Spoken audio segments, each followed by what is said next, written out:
बिस्मिल्लाहिर्रहमानिर्रहीम। नाज़रीन, हुकूमत की साल भर की जो मेहनत थी उसमें हमें जो मईशत है वो उसको इस्तेहकाम मिलता हुआ नज़र आ रहा है। और इसमें हम अगर मुख्तलिफ एस्पेक्ट से बात करें तो सबसे बढ़ के ये कि मुल्क के अपने अंदर जो इकनॉमिकल स्ट्रक्चरल रिफॉर्म्स थे उन पर फोकस किया गया, उसको चेंज किया गया किसी हद तक। दूसरा, जो हमारी प्रोडक्टिव पॉलिसीज़ थी इकॉनमी को लेकर, जो पहले से मौजूद थी उन पर अमल दरामद कराया गया, नई पॉलिसीज़ को बनाया गया।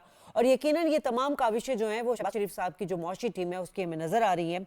और इसके अलावा जो सबसे इंपॉर्टेंट एक एलिमेंट हमें नज़र आया वो है इकनॉमिकल डिप्लोमेसी का। और इसी कॉन्टेक्स्ट में हमने देखा प्राइम मिनिस्टर शहबाज शरीफ तवातुर के साथ जो है वो दौरे भी करते नज़र आ रहे हैं और नहायत अहमियत के हामिल रहे हैं वो दौरे। और प्राइम मिनिस्टर शहबाज शरीफ साहब इस वक्त जो है वो आज़रबाईजान के 2 रोज़ा सरकारी दौरे पर मौजूद हैं और जब उन्होंने मनसब संभाला था उसके बाद ये उनका दूसरा दौरा है। इस दौरे का मकसद यकीनन हम उस पर तो आगे डिबेट करेंगे, लेकिन शॉर्टली मैं आपको बता दूं कि इक्तसादी शराकतदारी के मुआहदों पर जो है और मुफाहमत की यादाश्तों पर जो है वो दस्तखत होंगे। और साथ साथ जो है वो शहबाज शरीफ साहब की जो आज की जो इंगेजमेंट्स रही हैं सारा दिन की, वो भी बड़ी इंपॉर्टेंट रही। काफ़ी अहम दिन गुजारा उन्होंने आज़रबाईजान में, जो पाकिस्तान और आज़रबाईजान के जो बिज़नेस फोरम से उसे ख़िताब भी किया।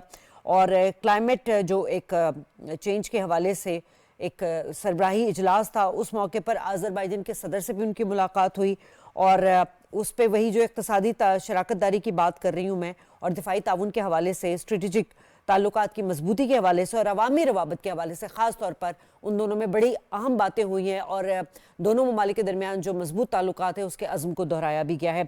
इंपॉर्टेंट बात और अहम खबर और अच्छी खबर ये रही कि दोनों ममालिक के दरमियान जो है $2 अरब की सरमायाकारी पर इत्तफाक हो गया है।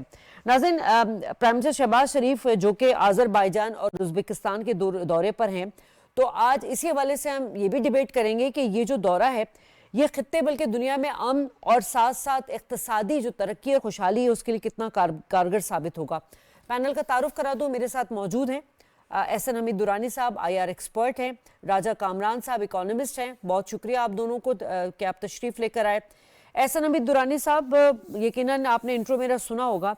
मेरा जो पहला एक सवाल है वो हम इक्तसादी जो हमारी शराकतदारी है या जो इकनॉमिकल हमारे जो इंगेजमेंट्स होंगे उस पर तो मैं बात करूंगी, लेकिन मैं सबसे पहले आपसे पूछना चाहती हूँ कि ये जो सेंट्रल एशिया का दौरा प्राइम मिनिस्टर साहब कर रहे हैं, सेंट्रल एशिया की रिसोर्सेज और जियो पॉलिटिक्स के तनाजुर में इस वक्त बहुत सारे डायनेमिक्स भी चेंज हो चुके हैं। इस दौरे की टाइमिंग की अहमियत क्या देख रहे हैं आप? जी, काफ़ी अहम सवाल है आपका शाज़िया। और मैं समझता हूँ कि प्राइम मिनिस्टर साहब का जो दौरा अज़रबैजान है काफ़ी अहमियत का हामिल है।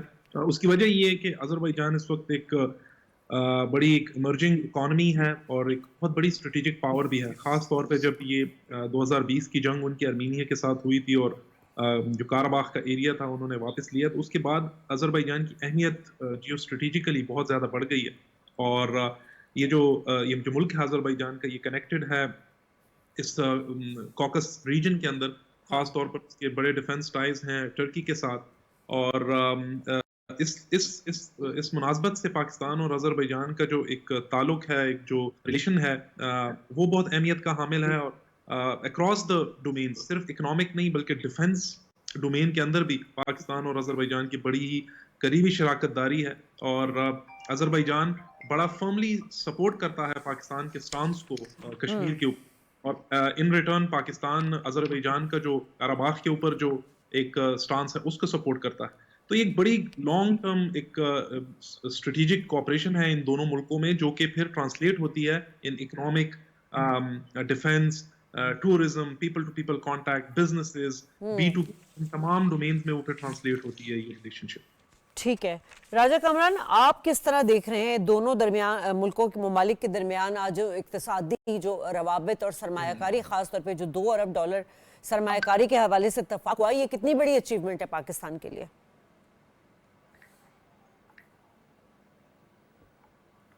देखिए, पाकिस्तान के लिए एक बहुत बड़ी अचीवमेंट है। अगर हम पाकिस्तान की जो जियो पॉलिटिकल या पाकिस्तान जो जोग्राफी सियासी जोग्राफिया देखें तो एक तरफ हिंदुस्तान है, दूसरी तरफ अफ़गानिस्तान है और ईरान है।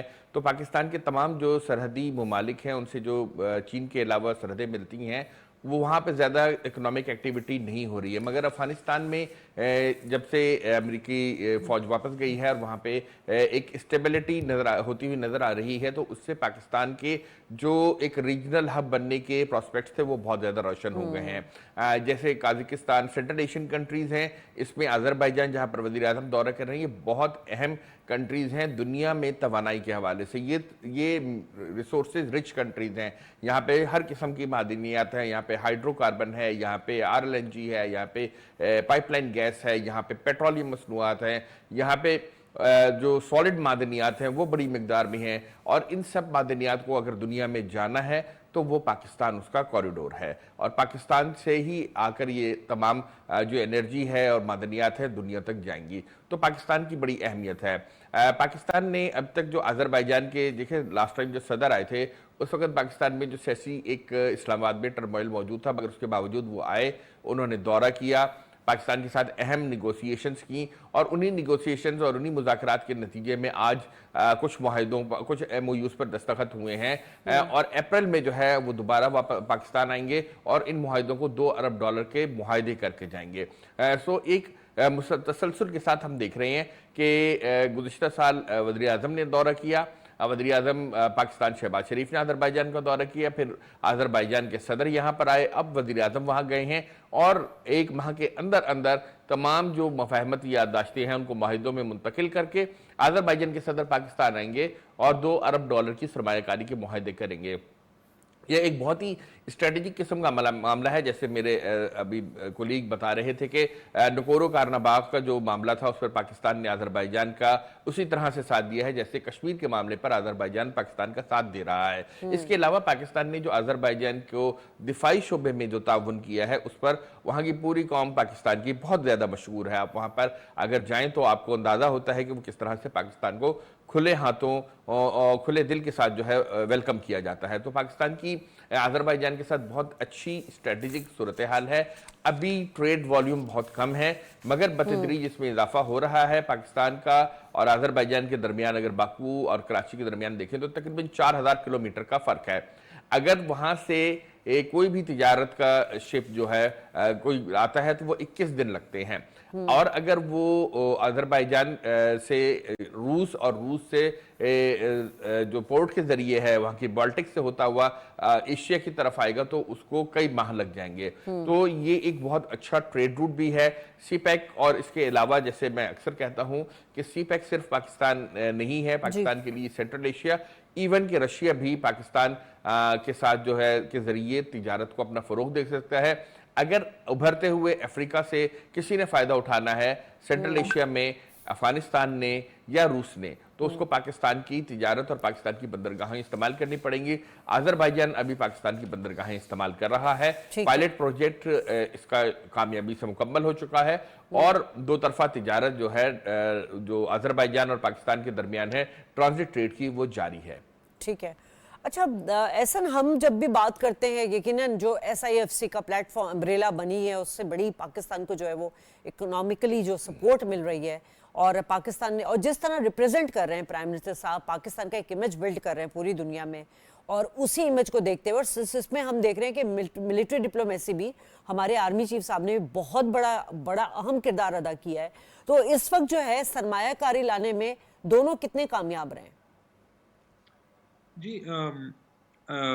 SIFC का तो रोल बहुत ज़्यादा अहम है। ख़ास तौर पे उसने जो रेड टेपिज्म थी हमारी ब्यूरोक्रेसी के अंदर, और फॉरेन इन्वेस्टर्स को जो यहाँ पर परेशानियां दरपेश थी उसको बड़ा सिंप्लीफाई कर दिया है। उस हवाले से तो बहुत बड़ी अचीवमेंट रही है कि ये जो इन्वेस्टर्स का जो कॉन्फिडेंस है, ख़ास तौर पे आपको जो फॉरेन डायरेक्ट इन्वेस्टमेंट चाहिए होती है, तो एक इन्वेस्टर को ये चाहिए होता है कि उसको डिपार्टमेंट टू डिपार्टमेंट NOCs ना लेनी पड़े, उसको एक सिंप्लीफाइड सोल्यूशन चाहिए होता है। तो SIFC ने वो काम बहुत हद तक आसान किया है, और हम देख रहे हैं कि बैरून मुल्क सरमायाकारी के एवेन्यूज ओपन हो रहे हैं। ये प्रोसेस अलबत्ता थोड़ा सा स्लो होता है क्योंकि कॉन्फिडेंस बूस्ट करने में और कॉन्फिडेंस गेन करने में फॉरेन इन्वेस्टर्स को थोड़ा सा टाइम लगता है, लेकिन ये है कि चीज़ें ये हैं कि सही सिमत में इस वक्त जा रही है। और ख़ास तौर पे मिलिट्री डिप्लोमेसी का बड़ा रोल है, क्योंकि पाक फौज की बड़ी खिदमात हैं और इस हवाले से किसी भी मुल्क में सरमायाकारी जब होती है तो एक सरमायादार ये देखता है कि वहां पर अमनो अमन की सिचुएशन कैसी है। तो वो जब ये मिलिट्री डिप्लोमेसी के जरिए ये मैसेज पहुंचाया जाता है कि आप आए और आपकी इन्वेस्टमेंट्स यहाँ पर सिक्योर होंगी, तो उसका बहुत बड़ा इम्पैक्ट होता है। उस लिहाज से तो मिलिट्री डिप्लोमेसी बहुत अहम है और हमने देखा है कि ये मिलिट्री डिप्लोमेसी एक्सटेंड हुई है। खास अजरबैजान की जब हम देखें तो पिछले साल की खबर है कि उन्होंने हमारे GF-17 थंडर जो तैयारे हैं वो 1.2 बिलियन के वो खरीदे हैं। इसके अलावा हमारा मिलिट्री डेलीगेशंस बड़े फ्रीक्वेंटली वहाँ विजिट करता है, उनके मिलिट्री डेलीगेशंस यहाँ आते हैं और डिफेंस जो कॉपरेशन है उसमें काफी ताउन है। और ये भी देखा है कि हमारे जो पाकिस्तान ऑर्डिनेंस फैक्ट्री है उसके बहुत सारे ऐसे डिफेंस प्रोडक्ट्स हैं जो कि अजरबैजान बतदरीज वो खरीदता रहता है और एक कॉन्फिडेंस है ओवरऑल इस रिलेशनशिप में डिफेंस के मैटर्स के ऊपर। तो मेरे ख्याल से एक बड़ा अहम रोल है और इसको फॉर्मलाइज करने की, इसको मजीद बूस्ट करने की जरूरत है। और ये जो इकोनॉमीज है अजरबैजान, खास तौर पे एनर्जी सेक्टर में हमने देखा कि इनका जो इदारा है पेट्रोलियम का, सोकार के नाम से, उन्होंने पाकिस्तान के साथ LNG फ्रेमवर्क साइन किया 2023 में और उसके जरिए काफी शिपमेंट्स भी पहुंची है पाकिस्तान में LNG की और सब्सिडाइज्ड रेट्स पे हमें वो मिली है। तो वो भी एक हमारे लिए हमारी एनर्जी डेफिशिएंसीज को बूस्ट करने के लिए बहुत बड़ा एक आई थिंक एक कदम था। और मजीद इसमें क्योंकि काफी अब इस वक्त अजरबैजान, खास तौर पे जो पिछले साल COP29 हुआ है अजरबैजान के अंदर, सबसे बड़ा जो क्लाइमेट का एक वो है, तो उसमें उन्होंने एनर्जी डाइवर्सिफिकेशन के ऊपर, खास तौर पे ग्रीन एनर्जीज के ऊपर भी काफी वहां पे बात हुई और अपनी इकोनॉमी का एक बहुत बड़ा पोर्शन उन्होंने इन्वेस्टमेंट्स का ग्रीन इकोनॉमी की और ग्रीन एनर्जी के ऊपर रखा है। तो पाकिस्तान उन चीजों के ऊपर भी फोकस कर सकता है। यानी हम सिर्फ जरूरी नहीं है कि फॉसिल फ्यूल्स या हम वो वाली एनर्जीज खरीदें जिससे माहौलियात के ऊपर पूरा नुकसान हो सकता है, हम ग्रीन एनर्जीज के ऊपर भी उनके साथ कोऑपरेशन कर सकते हैं। तो मेरे ख्याल अपॉर्चुनिटीज बहुत ज्यादा एंडलेस है, क्योंकि जैसे राज साहब ने बात की कि अजरबैजान, मैं यकीन करें मैं पिछले साल मुझे मौका मिला कि मैं अजरबैजान जा सकूं और मुख्तलिफ प्रोग्राम्स में। तो वहां पर आप जाते हैं तो आपको लगता ही नहीं है कि आप किसी और मुल्क में आए। आप टैक्सी में बैठे हैं, आप किसी होटल में जाएं, किसी रेस्टोरेंट में जाएं, आप स्ट्रीट पे लोगों से मिले, तो वो उनका पाकिस्तान के लिए वो बड़ा जो अच्छा जेस्चर है, बहुत मोहब्बत है जी, बहुत मोहब्बत। यानी आपको यकीन नहीं आता कि, और बच्चे को वहां पाकिस्तान का पता है क्योंकि उनकी गवर्नमेंट ने पाकिस्तान का बहुत खूबसूरत इमेज बनाया हुआ है। तो मेरे ख्याल के ऊपर कैपिटलाइज करने की जरूरत है और उसको फॉर्मली इकोनॉमिक गेम्स में कन्वर्ट करना होगा। और आई थिंक प्राइम मिनिस्टर साहब का जो दौरा है इस पे मैं काफी पुरुमीद हूँ। आज भी मेरे कोई 4-5 अजरबैजान के अखबार से इसके हवाले से बात हुई है, तो मेरे उधर भी यही मैंने बात की है कि हम इस वक्त काफी उम्मीद है इस दौरे से कि इसको रियल इकोनॉमिक गेन्स दोनों मुल्कों के लिए इसमें मिलेंगे। ठीक है, बड़ी अहम बातें की हैं एहसन साहब ने। कामरान, एक तो ये कि तेल और गैस के हवाले से रिच मुल्क है और पाकिस्तान जो है यकीनन जो मुआहदे हो रहे हैं, LNG का जो मुआहदा हुआ है, यकीनन इसको पाकिस्तान की ज़रूरत थी और तवानाई के शुबे में पाकिस्तान को यकीनन आगे बढ़ने में मदद मिलेगी। दूसरा जो इन्होंने बात की कि क्लाइमेट चेंज, अभी COP29 वहाँ पर हुई थी, मैं खुद भी वहाँ पर थी, और जिस तरह इनिशिएटिव प्राइम मिनिस्टर शहबाज शरीफ साहब ले रहे हैं और यकीनन जिस तरह इंगेज किया जा रहा है दीगर तमाम कंट्रीज़ को, ख़ासतौर पर सेंट्रल एशिया को, इन्होंने ग्रीन जो क्लाइमेट के हवाले से भी बात की और एग्रीकल्चर के हवाले से हमारा बड़ा अहम जो है एक हमारे पास अल्लाह ताला ने हमें एक तोहफा दिया हुआ है, हम उसको लेके कितना यूज़ कर सकते हैं। ये जो फूड बास्केट है, ये हम सेंट्रल एशिया के लिए तो अच्छा एक प्रपोजल दे सकते हैं, मगर मसला हमारा यहाँ पर 2-3 है। एक तो वही तवानाई का है, दूसरा क्लाइमेट चेंज के हवाले से इस वक्त जो आप देख रहे हैं कि ये ड्राउट आ रहा है पाकिस्तान में, यकीनन हमारे फसलें भी जो है वो हो रही हैं। एक और इम्पॉर्टेंट ऐड कर लीजिए, इन तमाम चीज़ों का जवाब दीजिएगा, ताजिकिस्तान से जो ये पानी को पाइपलाइन के जरिए लेकर आने का, ये कितनी बड़ी एफर्ट हो सकती है? कामरान। देखिए शाजिया, आपने बड़े ही मुश्किल और बहुत ही ज़्यादा मौज़ूआत पर एक ही सांस में सवाल कर लिया है। पाकिस्तान देखें इस वक्त दुनिया की नज़रों में आया हुआ है। आप देखिए कि पाकिस्तान में आप देख रहे हैं कि 29 साल बाद 30 साल बाद लोग आ रहे हैं, आलमी बैंक के डायरेक्टर्स आ रहे हैं, IMF के डायरेक्टर्स आ रहे हैं। पाकिस्तान का एक बहुत बड़ा प्रोग्राम पाकिस्तान अचीव कर रहा है, कोई तकरीबन 20 अरब डॉलर के 2 प्रोग्राम हैं इन्वेस्टमेंट के और कर्जे के। तो पाकिस्तान ने ओवरऑल ये कुछ किया है, तो ये लोग पाकिस्तान की जानिब देख रहे हैं। पाकिस्तान में सरमायाकारी के लिए बहुत से मुल्क आ रहे हैं, चीन CPEC को रिवाइव कर रहा है, सेंट्रल एशियन कंट्रीज आ रही हैं। ये सब कुछ क्यों हो रहा है? क्योंकि जो मौजूदा हुकूमत है उसने अपनी पॉलिटिकल कॉस्ट को देते हुए मईशत को स्टेबल किया है। देखिए कि जब कोरोना के बाद मईशत खुली थी तो मईशत दुनिया भर में इन्फ्लेशन आया था। पाकिस्तान में मकामी वजूहात की वजह से भी और इंटरनेशनल वजूहात की वजह से भी इन्फ्लेशन पाकिस्तान को भी सहना पड़ा। मगर देखिए कि बहुत से मुल्क ऐसे हैं कि जो पाकिस्तान ही जैसी मईशत रखते हैं, पाकिस्तान के से बेहतर मईशत भी उनकी है, मगर वो इन्फ्लेशन को इस तरह से कंट्रोल नहीं कर सके हैं जिस तरह से पाकिस्तान ने और मौजूदा हुकूमत ने किया है। इसकी उन्होंने सियासी कीमत अदा की है, मगर इन्फ्लेशन को पाकिस्तान सिंगल डिजिट में ले आया है। कहाँ ये एक साल पहले या इससे भी कम अरसे में ये 30 और 38% पर होती थी। ये पाकिस्तान की अचीवमेंट है। बाकी मुल्क बस बावजूद अपनी तमाम तर कोशिशों के वो सिंगल डिजिट में नहीं आ सके हैं। आप सिंगल डिजिट में क्या, आप नियर टू 1% और 2% पर आ गए हैं। तो ये एक बहुत बड़ी सिग्निफिकेंट पाकिस्तान ने अपनी इकोनॉमी में दिखाई है। इसमें जो सबसे अहम बात यह है वो पाकिस्तान की एग्रीकल्चर है। पाकिस्तान में ज़राअत जो है वो अपनी है, जिसकी वजह से जो फूड इन्फ्लेशन है उस पर बड़ी कारी ज़रब लगी है। पाकिस्तान में आटा भी सस्ता हुआ है, चीनी, दालें, बहुत कुछ सस्ता हुआ है और बहुत कुछ अभी बेहतर करने की ज़रूरत मौजूद है। तो लोगों ने देखा कि पाकिस्तान की ये जो हुकूमत है वो बहुत एफिशिएंटली मईशत को हैंडल कर रही है। तमाम तो वो सब आ रहे हैं पाकिस्तान, और पाकिस्तान में जो अचीवमेंट्स की गई हैं उस पर पूरी दुनिया में बात हो रही है। पाकिस्तान की हम देख रहे हैं कि इस वक्त एक बहुत ही बड़ी जो है डिप्लोमेटिक जो इनिशिएटिव है वो लॉन्च किया गया है, जिसको आपने ट्रेड डिप्लोमेसी कहा। कभी पाकिस्तान चीन से इंगेज कर रहा होता है, कभी पाकिस्तान यूरोपीय मुल्कों से इंगेज कर रहा है, पाकिस्तान एशियन दीगर मुल्कों से इंगेज कर रहा है। और आप देखिए कि किस तरह से पाकिस्तान ने जो तुर्की के साथ इंगेज किया है, तुर्की के सदर के साथ जो बैठ के वज़ीर आज़म ने और सदर ममलिकत ने गाड़ी ड्राइव की है, वो पूरी दुनिया को मैसेज जा रहा है कि पाकिस्तान सेफ है, पाकिस्तान कारोबार के लिए तैयार है। पाकिस्तान ने अपनी मईशत में जो लूप होल्स थे उनको सबसे ज़्यादा बेहतर तरीके से, सबसे ज़्यादा एफिशिएंट तरीके से और सबसे ज़्यादा तेज़ी से पाकिस्तान ने उसको हासिल किया है। तो दुनिया पाकिस्तान के पास आ रही है, पाकिस्तान की इस अपॉर्चुनिटी से फ़ायदा उठाना चाहती है। देखिए अभी भी हमने जो मईशत को ठीक किया है उसके बावजूद हमें अभी बहुत से मसाइल का सामना है, जिसमें हमें अपनी जो बैरूनी जो अदायगियां हैं उसके तवाज़ुन को बेहतर करना है। पाकिस्तान में अगर हम ग्रोथ रेट को मजीद एकदम से एक्सेलरेट देंगे तो हमारे पास दोबारा जो है हम IMF प्रोग्राम में जाना पड़ेगा, तो और हमें जो है बैलेंस ऑफ पेमेंट क्राइसिस का सामना करना पड़ेगा। तो हमें अपनी इंडस्ट्री के हम देख रहे हैं कि एक रिवाइवल की तरफ जा रही हैं, और ये जो तमाम कोशिशें हैं, जैसे हम अजरबैजान के साथ 2 अरब डॉलर की सरमायाकारी की बात कर रहे हैं, जिसमें अप्रैल में मुआहदे होने की नवीद सुनाई गई है। तो ये बहुत ही इंपॉर्टेंट फैक्टर है कि हम ऐसी इंडस्ट्रीज को पाकिस्तान में लेकर आएँ जो आगे प्रोसेस करके हमारी एक्सपोर्ट लेड इंडस्ट्री को आगे बढ़ाएं, और पाकिस्तान एक कनेक्टिविटी फराहम करे अजरबैजान को, सेंट्रल एशियन कंट्रीज को, अफगानिस्तान को, चीन को और रूस को, और उससे जो पाकिस्तान को ट्रांजिट ट्रेड का जो फ़ायदा हो वो पाकिस्तान की मईशत को बहुत ऊपर ले जा सकता है। तो हमें एक तो इन्वेस्टमेंट लानी है, दूसरे अपने रोड और अपनी पोर्ट के नेटवर्क को यूज़ करते हुए अपनी जो सर्विसेज हैं इन लैंडलॉक कंट्रीज को फराहम करनी है, जिससे पाकिस्तान जो है दुनिया भर में एक हब बन जाएगा, सेंट्रलाइज्ड हो जाएगा।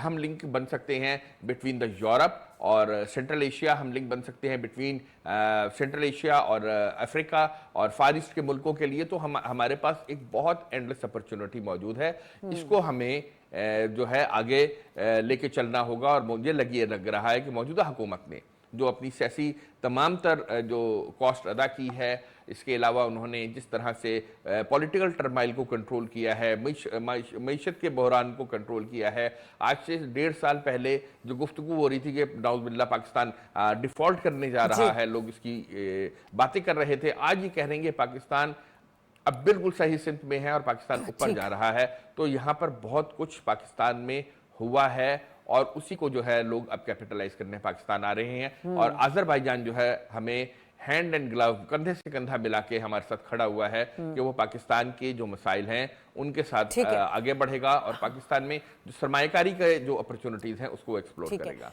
अच्छा, ऐसा नहीं है, सेंट्रल एशिया की अगर हम बात करें तो यकीनन इंतहाई जोग्राफियाई खुसूसियात का हामिल है, जैसे कि हमने पहले भी बात की। इस वक्त जो तब्दीलियां आ रही हैं, जैसे कि सऊदी अरब में हमने मुज़ाकरात देखे रूस के साथ, और अमेरिका भी मौजूद था वहाँ पर। आपको क्या लग रहा है कि ये आलमी सफारतकारी कितनी बड़ी अचीवमेंट है, और सऊदी अरब जिस तरह का रोल अब प्ले कर रहा है, जैसे कि हमने चाइना को देखा था कि ईरान और सऊदी अरब के माबैन जो है वो सालसी का किरदार अदा किया था, अब सऊदी अरब हमें बहुत एक्टिव होता हुआ नजर आ रहा है, और सऊदी अरब के पाकिस्तान के साथ भी बड़े इंटरेस्ट है, और ख़ास तौर पे जो हमारे रेकोडिक के हवाले से है और दीगर जो हमारे मुख्तलिफ सेक्टर्स में है। तो ये जो तब्दीली आ रही है, इसको किस तरह आप देख रहे हैं? देखिए जी, सऊदी अरब का तो आलमी सियासत में एक अहम रोल है ही है, क्योंकि एक बहुत बड़ी इकॉनमी है और सऊदी अरब के रूस और अमेरिका दोनों के साथ बड़े करीबी ताल्लुकात हैं। तो वो एक नेचुरल एक चॉइस बन गई थी अमेरिका और रूस दोनों के लिए कि वो अपने इन मुज़ाकरात को सऊदी अरब के थ्रू कराएं, क्योंकि यूरोप में वो कर नहीं सकते थे। यूरोप खुद एक पार्टी है इस जंग में जो कि यूक्रेन के साथ है, तो उन्हें एक न्यूट्रल पार्टी, एक न्यूट्रल स्पेस चाहिए था, और सऊदी अरब उसका एक बड़ा नेचुरल चॉइस उसका बना है।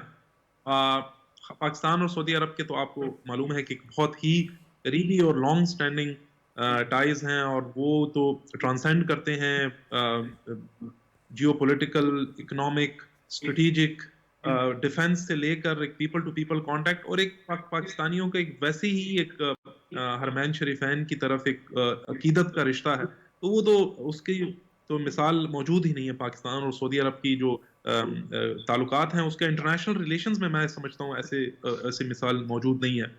तो इसको मद्देनजर रखते हुए पाकिस्तान के लिए एक बड़ी ये मैं समझता हूँ जियो स्ट्रेटेजिक अपॉर्चुनिटी है, क्योंकि इस वक्त देखा जाए तो ट्रंप ने अपनी साउथ एशिया पॉलिसी अनाउंस नहीं की कि वो साउथ एशिया में खास तौर पे अफगानिस्तान की पॉलिसी, अफगानिस्तान में कैसे रिलेशंस रखेंगे। इस वक्त उन्होंने पूरा का पूरा फोकस इस वक्त ट्रंप का और यूएस फॉरेन पॉलिसी का इस वक्त यूक्रेन के ऊपर है और यूरोप के ऊपर है। आज अगर आप देखें तो यूरोप के जो जर्मनी के एक नए चांसलर इलेक्ट हुए हैं, और उनका सबसे पहले स्टेटमेंट यही था कि हम, और ये उनके कोट एंड कोट ये इंटरनेशनल न्यूज में ये चली है कि उन्होंने कहा कि हम अमेरिका की गुलामी से यूरोप को निकालेंगे। तो इस वक्त बहुत बड़ा एक टेक्टोनिक शिफ्ट इंटरनेशनल रिलेशंस में आ रहा है, और मैं उम्मीद रखता हूं कि हमारे जो पॉलिसी मेकर्स हैं इस वक्त, खास तौर पे हमारे जो फॉरेन पॉलिसी मेकर्स हैं, वो इसको बड़ा करीबी देख रहे हैं कि ये जो डिसएंटेंगलमेंट हो रही है यूरोप की अमेरिका से, इसमें हमारे लिए क्या अपॉर्चुनिटीज हैं। यूरोप की मार्केट ऑब्वियसली हमारे लिए, हमारे एक्सपोर्ट्स की इस वक्त सबसे बड़ी मार्केट तो अमेरिका है, और अमेरिका इस वक्त एक टैरिफ वॉर शुरू करने लगी है पूरी दुनिया के साथ। आप देखें कि इवन ट्रंप ने कहा है कि हम जो टैरिफ्स लगाएंगे उससे इंडिया भी नहीं बचेगा, जो उनका एक बड़ा स्ट्रेटेजिक पार्टनर है। तो पाकिस्तान भी इसके लिए तैयार रह सकता है कि जो टैरिफ्स लगेंगे वो शायद हमारे प्रोडक्ट्स के ऊपर भी लग सकते हैं। तो ये हमारे लिए मार्केट कैसे ओपन होती है, सऊदी अरब के थ्रू हम अपनी डिप्लोमेसी को कैसे वो स्ट्रॉन्ग कर सकते हैं, सेंट्रल एशिया को हम कैसे टारगेट कर सकते हैं अपनी एक्सपोर्ट्स के लिए। और खास तौर पर मैं राज साहब की बात को सेकंड करूंगा कि हम जो बाहर से इन्वेस्टमेंट मंगवाते हैं, हमारी इन्वेस्टमेंट माजी में तमाम ऐसी रही है कि जो कंजम्पशन को प्रमोट कर दिए पाकिस्तान में, जो एक्सपोर्ट्स ड्रिवन हम इन्वेस्टमेंट्स हमने प्रमोट नहीं की, कि हम ऐसी इन्वेस्टमेंट, फॉरेन डायरेक्ट इन्वेस्टमेंट लेकर आए कि जहां यहाँ पाकिस्तान में फैक्ट्रीज लगे, यहाँ पे प्रोडक्ट्स असेंबल हो और उसको हम दुनिया को एक्सपोर्ट करें, वो सिर्फ प्रोडक्ट्स ना हो बल्कि सर्विसेज भी हो। तो वो इन चीजों के ऊपर आई थिंक बहुत ये एक अहम, इस वक्त हम ट्रंप की जो प्रेसिडेंसी है और खासतौर पर उसकी जो पॉलिसीज हैं, उसने दुनिया में एक, मैं समझता हूँ कि इंटरनेशनल अफेयर्स में एक टेक्टोनिक शिफ्ट्स लेकर आया है, और पाकिस्तान के लिए एक बहुत बड़ी अपॉर्चुनिटी है कि इसको करीब से देखे और अपनी फॉरेन पॉलिसी को डायनामिक बनाए, इन सिचुएशंस के मुताबिक अडॉप्ट करें,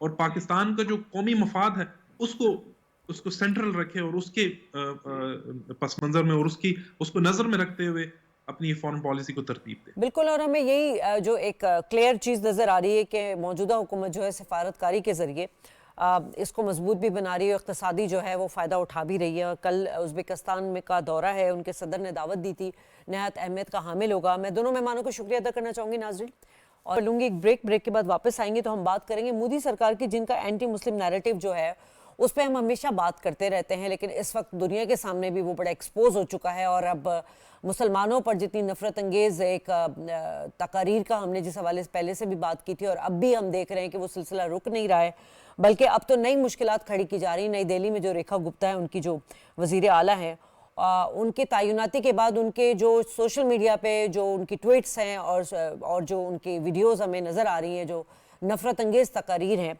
वो यकीनन दिल्ली के मुसलमानों के लिए एक नया चैलेंज साबित होंगे। ब्रेक के बाद इस पर बात करेंगे।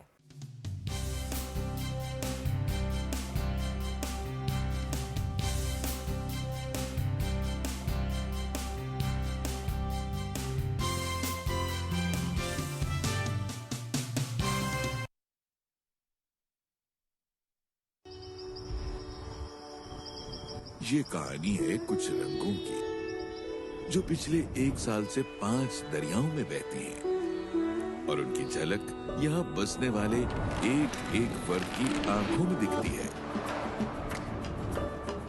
इसके कुछ रंग तुम्हें मिलेंगे इस धरती की मिट्टी में, गांव की छांव में, शहरों की तेज हवाओं में, और दूर दराज फिजाओं में। ये रंग जब मिलते हैं तो आसमान पर धनक बन जाते हैं, अंधेरों में रोशनी की तरह, मुश्किल में किसी अपने की तरह, और धूप में छांव की तरह। ये रंग न कभी मध्यम पड़े हैं और न ही पड़ने देंगे, क्योंकि ये रंग हैं पंजाब के, ये रंग हैं पाकिस्तान के, और ये रंग हैं आपके।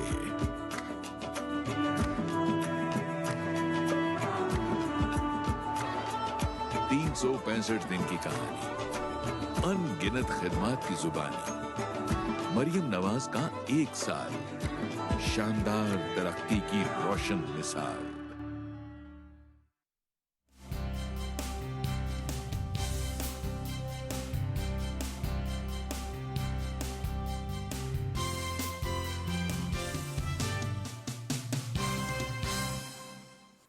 वेलकम बैक नाज़रीन। और बीजेपी की जो मोदी सरकार है वो अपने सियासी मफादात के लिए जिस तरह से मुसलमानों के ख़िलाफ़ इस्लामोफोबिक पॉलिसीज़ का जो सिलसिला है, इलेक्शन कैंपेन के हवाले से हमने देखा था कि वो उस वक्त इस्तेमाल करती रही, लेकिन उसके बाद ये सिलसिला रुका नहीं है।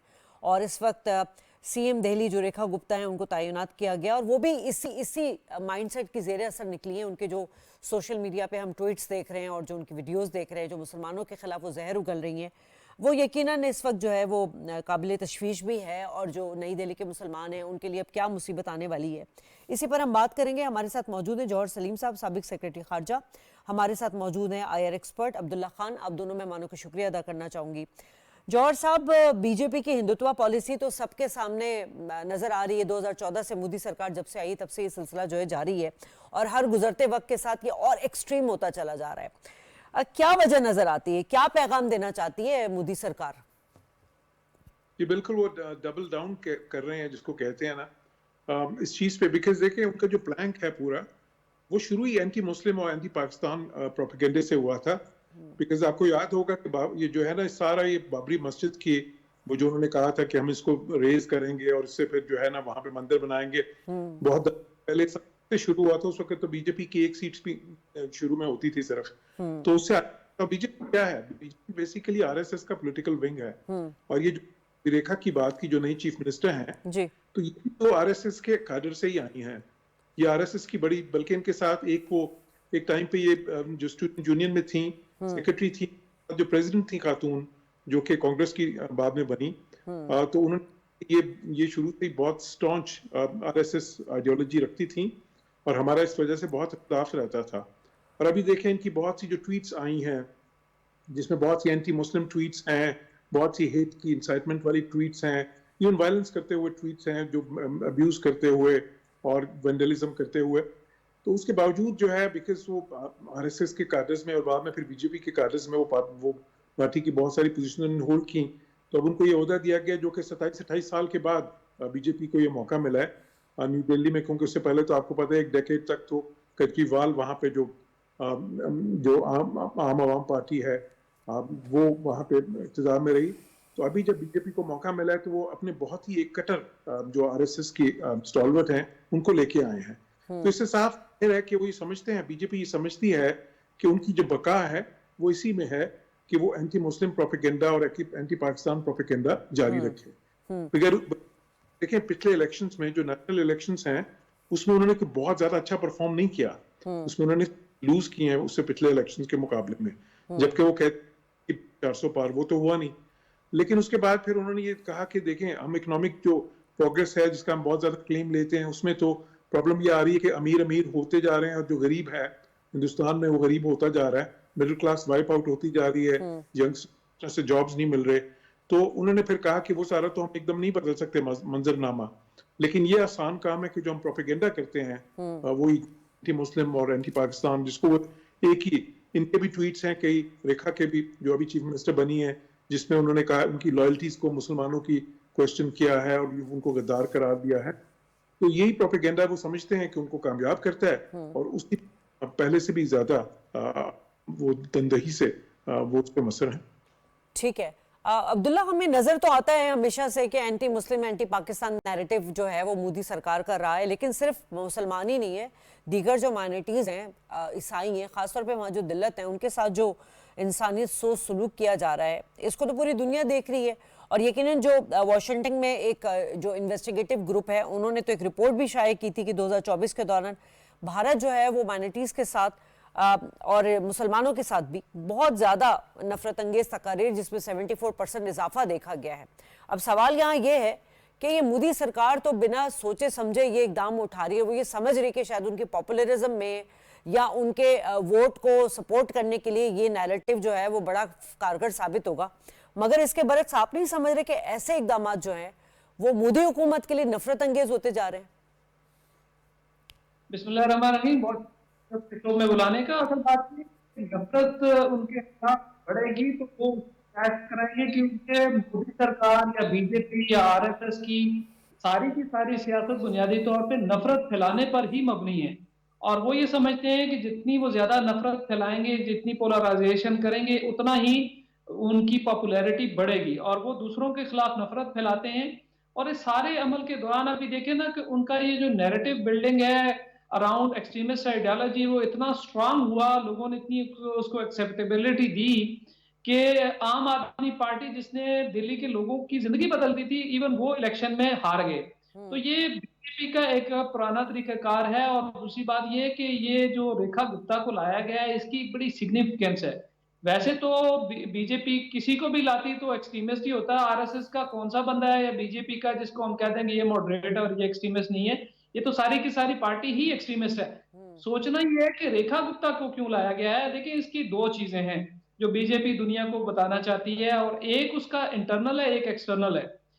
एक्सटर्नल तो ये है कि वो वेमेन एम्पावरमेंट का अपना एक मॉडरेट फेस दुनिया को बताना चाहते हैं, लेकिन इंटरनल ये है कि वो एक इंतहाई एक्सट्रीमिस्ट आइडियोलॉजी रखने वाली खातून को अपने दारुल हुकूमत की जो स्टेट है दिल्ली उसकी चीफ मिनिस्टर बना के एक माँ को लाके, और माँ के जरिए आपको पता है कि एक्सट्रीमिज्म में जो माएँ हैं या घर की औरतें बड़ा बुनियादी किरदार अदा करती हैं। तो आप यूं कह लें कि half of the Indian population को वो टारगेट कर रहे हैं कि भाई आप इस तरफ आए यहाँ पे आपको इक़्तिदार भी मिल सकता है, इख्तियार भी मिल सकता है, ओहदा भी मिल सकता है, और आप जो है ना वो अपने एक्सट्रीमिज्म को और फैला सकती हैं। और ये बहुत तशवीशनाक बात सिर्फ मुसलमानों के लिए या अकलीतों के लिए, सिखों और ईसाइयों के लिए नहीं, जैसे आपने फरमाया, ये पूरे हिंदुस्तान के लिए मसला है। और इससे वो हिंदू भी मुतासर होंगे जो थोड़ी बहुत भी मॉडरेट सोच रखते हैं। और पूरी तरह से क्लच ये बीजेपी ने हिंदुस्तान की सोसाइटी पे अपना वो मजबूत कर लिया हुआ है।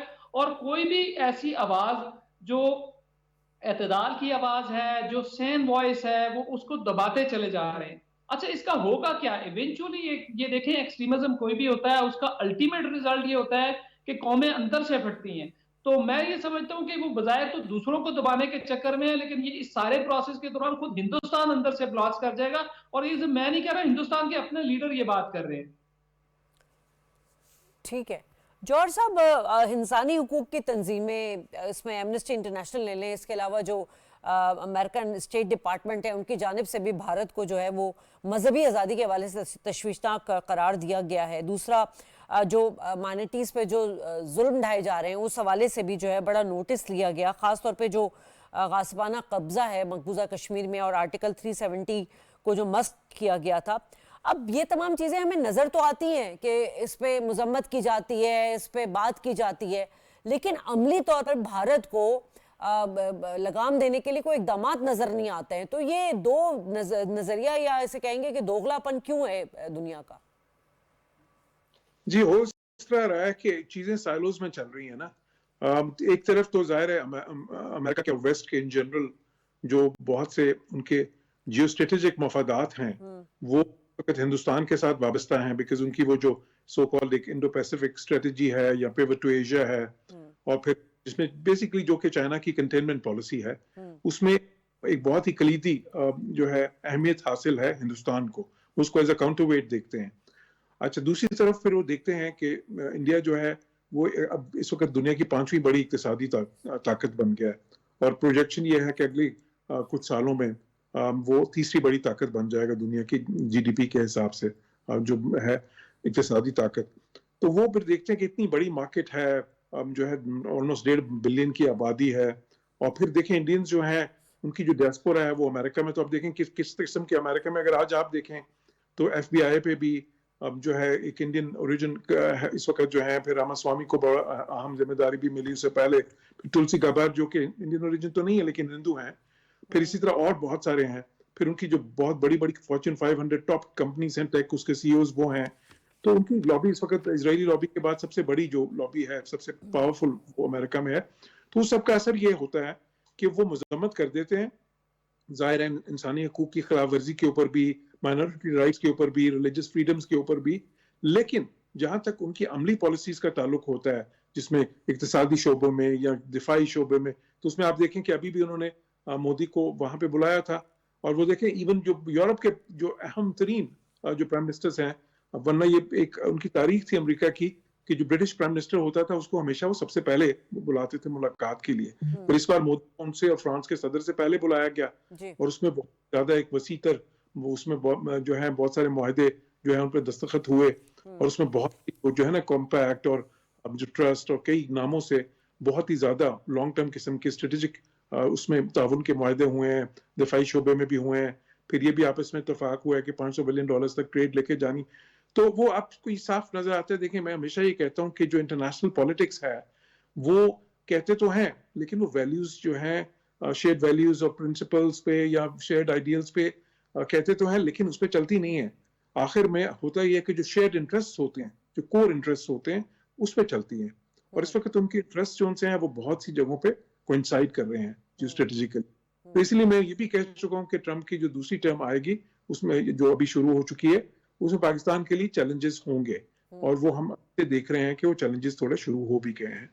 तो ये हमें अंडरस्टैंड बस ये समझने की जरूरत है कि जो दुनिया में बहुत ज्यादा इंसानी हकूक का कहा भी जाता है, और वो मजम्मत भी होती है, और जो सबलफाजी भी होती है, और बल्कि उसके साथ कुछ अमली इकदाम भी होते हैं, लेकिन जब when the push comes to shove so to speak, तो उस वक्त असल बात जो है वो इंटरेस्ट की आ जाती है। तो अब्दुल्ला साहब, अब जिस तरह बीजेपी का एजेंडा है कि मुसलमानों को जो है वो सेकंड सिटीजन रखा जाए और उसे सियासी और समाजी तौर पर जो है वो दबाने की भी कोशिश की जा रही है, कुछ कवानीन भी लेकर आए वो जिसमें NRC और CA जैसे कवानीन है जिसमें उनकी इस तरह की जो उनके राइट्स हैं मुसलमानों के उसको दबाया जाए, तो आप नहीं समझते कि ये तो अपने अंदर भारत में जो एक वो शोरिश पैदा कर सकती है, एक खाना जंगी हो सकती है इससे? देखिए, ये जो इस सारी सूरत हाल में ये देखना पड़ेगा जो भारत का मुसलमान है उसको अपने किरदार का असर नौ तयन करना पड़ेगा। उसको ये बात समझनी पड़ेगी कि भारत के रियासती ढांचे के अंदर उसका मकाम क्या है। वो जो सारी जिंदगी भारतीय मुसलमान सेकुलरिज्म की छतरी हमें दिखाते रहे हैं कि हम उसके नीचे हैं, अब वो वाजे हो गया है कि उनकी स्टेट उनको प्रोटेक्ट करने में नाकाम रही है। अब भारतीय मुसलमानों के लिए सोचने का मकाम है कि वो अब किधर जाएंगे। अब वो पुराना जो था कि वो कांग्रेस की छतरी के नीचे छुपने की कोशिश करते थे और वहां पे भी उनके साथ जो होता रहा वो हम देखते रहे। अब उनको अक्सर नौ ये देखना है कि हम अब कैसे आगे बढ़ सकते हैं, और मेरा ख्याल है कि भारतीय मुसलमान जाग कर और होश के नाखन लेके और अपना इत्तेहाद कायम करके ही इस ऑनस्लॉट का मुकाबला कर सकते हैं। 20 करोड़ भारतीय मुसलमान हैं और दुनिया के अक्सर मुसलमान मुल्कों से उनकी आबादी ज्यादा है, लेकिन वो दूसरे दर्जे के शहरी के तौर पर रह रहे हैं। वहां पे आए रोज उनकी मसाजिद मस्मार की जा रही हैं, उनके मदारस मस्मार किए जा रहे हैं, उनको कत्ल किया जा रहा है, उनके ऊपर पाबंदियां आयद की जा रही हैं। तो वो सोचें कि भी उनका मुस्तकबल इस मुल्क के साथ किस हद तक वाबस्ता है, उनको क्या करना है। ये एक बड़ा लंबा फिक्रिया है। अगर वो इसी तरह चुप रहे तो ये बिल्कुल जो है ना वो उनका अल्टीमेट जो ऑब्जेक्टिव है बीजेपी का, वो हिंदुस्तान को तमाम गैर हिंदुओं से बशमूल मुसलमान, सिख, ईसाई सबसे पाक करना है। क्योंकि मुसलमान सबसे बड़ी अकलियत है वहां पे। अकलियत तो नहीं कहना चाहिए, 20 करोड़ तो अकलियत नहीं होती, लेकिन सब दूसरी बड़ी आबादी है मुसलमानों की। तो वो उनके लिए बहुत बड़ा एक चैलेंज बन जाता है कि सबसे पहले हमें नजर आता है कि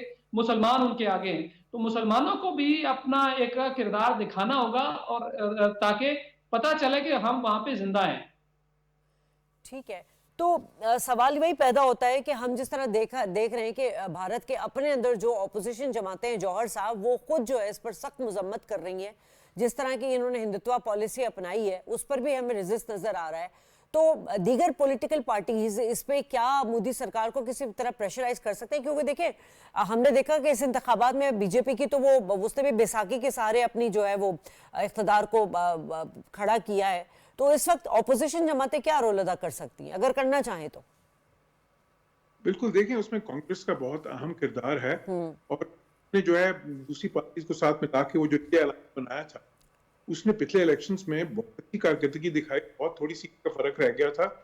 बल्कि मैं आपको ये कहूं कि अगर उसमें मैं, क्योंकि उनको पढ़ता रहता हूं कि अखबारों में भी बहुत से दानिश्वरों का हिंदुस्तान में ख्याल है कि अगर बीजेपी जो है वो अभी धांधली ना करती और बाद में वो जो उनके प्रेशर ग्रुप्स हैं वो जो है, बिकॉज वो ग्रास रूट्स लेवल पे इस तरह की चीज करते हैं जिससे कि वो जितने उनके वोट्स हैं उससे ज्यादा वो मैनेज कर लेते हैं। तो अगर वो ना करते तो इस बार शायद वो इलेक्शन हार जाते। ये उनका ख्याल है, उनके दानिश्वरों का। तो प्रेशर बिल्कुल जो अपोजिशन है, बिकॉज देखें अपोजिशन जो सी है उनका जरा एक ज्यादा इंक्लूसिव किस्म का जो है ना प्लैंक है कांग्रेस का, खसूसन बिकॉज कांग्रेस लंबरदार भी रही है हिंदुस्तान में सेकुलरिज्म की, जबकि बीजेपी जो है वो हिंदुस्तान को एक हिंदू राष्ट्र या हिंदू रिपब्लिक के तौर पे बनाना चाहती है, जिसमें जो अकलियतें हैं। और देखें, और ये तो खैर देखें अकलियत तो बेशक आप 50 करोड़ भी हों, अगर आपकी मेजोरिटी नहीं है तो आप अकलियत ही होते हैं। तो अकलियत कौन सी हैं? जो भी अकलियतें हैं उसमें मुसलमान सबसे बड़ी अकलियत है, फिर क्रिश्चियंस हैं, दूसरे भी हैं, फिर लो कास्ट हिंदूज जो हैं उनको भी उस तरह की नुमाइंदगी नहीं देते। तो वो उनके लिए वो एक ऐसा बनाना चाहते हैं, एक मार्जिनलाइज किस्म की सोसाइटी उनके लिए क्रिएट करना चाहते हैं कि जिसमें सारे रेट सिटीजन्स हों, और किसी हद तक उन्होंने कर भी दिया इस तरह अनफॉर्चुनेटली। तो जो है लेकिन देखें जो तारीख हमें बताती है कि ये सारी चीजें एक जैसी नहीं रहती। अब तो ये नहीं है कि बीजेपी ने नस्ल दर नस्ल वहां पे चलना है, वहां पे भी तब्दीली आएगी किसी वक्त। और जब तब्दीली आपने देखा बांग्लादेश में कैसी तब्दीली आई है और सब कुछ बदल गया वहां पे, तो हिंदुस्तान में भी हमें बिल्कुल ये नहीं नाउमीद नहीं होना चाहिए। वहां पे भी वक्त आएगा, तब्दीली आएगी, और फिर जो जितना ज्यादा ये कर रहे हैं उसका रिएक्शन भी उतना ही ज्यादा होगा उस वक्त जो सा। तो इसलिए क्योंकि देखें इस तरह की आप अपने मुल्क में करोड़ों की, अगर वो सारी जो है मुसलमानों को मिला लें, जो उनके लो कास्ट हैं उनके मिला लें, और जो क्रिश्चियन वगैरह बाकी सारे, तो हम 30, 40, 50 करोड़ लोगों की बात कर रहे हैं। तो उनको आप हमेशा के लिए दबा के तो नहीं रख सकते, ना ही उनको एक्सक्लूड कर सकते हैं, ना ही उनको आप बाहर फेंक सकते हैं, ना ही उनको आप सफाई हस्ती से मिटा सकते हैं। तो इवेंचुअली तो जो हिंदुस्तान है उसमें किसी तरह तवाज़ुन ने वापस आना है। लेकिन बीजेपी जब तक इन पावर है वो उनका है वो जारी और सारी रहेगा, बिकॉज वो समझते हैं कि उनकी बका सिर्फ इसी में है। ठीक है, यकीनन बड़ी इंपॉर्टेंट डिस्कशन रही इस हवाले से। और जिस तरह भारत में हम देख रहे हैं कि मजहबी आज़ादी और अक़लियतों के हाथों जो नफरत अंगेज पॉलिसीज हैं उनका सिलसिला जारी है। भारत जो अपने आप को सो कॉल्ड जमहूरियत का दावेदार कहता है, उसको चैंपियन कहता है, और भारत में अब जो सेकुलर है, सेकुलर के बजाय मोदी की इन्हीं तमाम नफरत अंगेज पॉलिसीज की वजह से सिर्फ अब हिंदू मुल्क ही बनकर रह गया है। मैं दोनों मेहमानों को शुक्रिया अदा करना चाहूँगी नाज़रीन, और जाते जाते निहायत अहम जो डेवलपमेंट हुई है उस हवाले से भी मैं कुछ शेयर करना चाहूँगी कि जिस तरह के हम देख रहे हैं कि पाकिस्तान में इकोनॉमिकली और जो लॉ एंड ऑर्डर की सिचुएशन है उसको पाकिस्तानी हुकूमत और हमारी जो लॉ इन्फोर्समेंट एजेंसीज हैं, हमारी जो फौज है, उसको कंट्रोल में करे। खास तौर पे लॉ एंड ऑर्डर का जो मामला इशू है उसको बहुत अच्छी तरह इस वक्त एड्रेस किया जा रहा है। रोजाना की बुनियादों पर पाकिस्तान की सिक्योरिटी फोर्सेज मुल्क से दहशतगर्दी की लानत को खत्म करने के लिए इस वक्त पूरा अज़म है।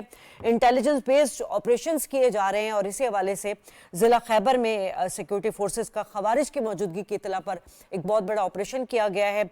10 खवारिज को जहन्नुम वासिल कर दिया गया है और यकीनन ये बड़ी अचीवमेंट है और फाजे पाकिस्तान अवाम के साथ मिलकर जो है दहशतगर्दों को नेस्तो नाबूद कर रही है। प्रोग्राम से इजाजत, अल्लाह निगहबान।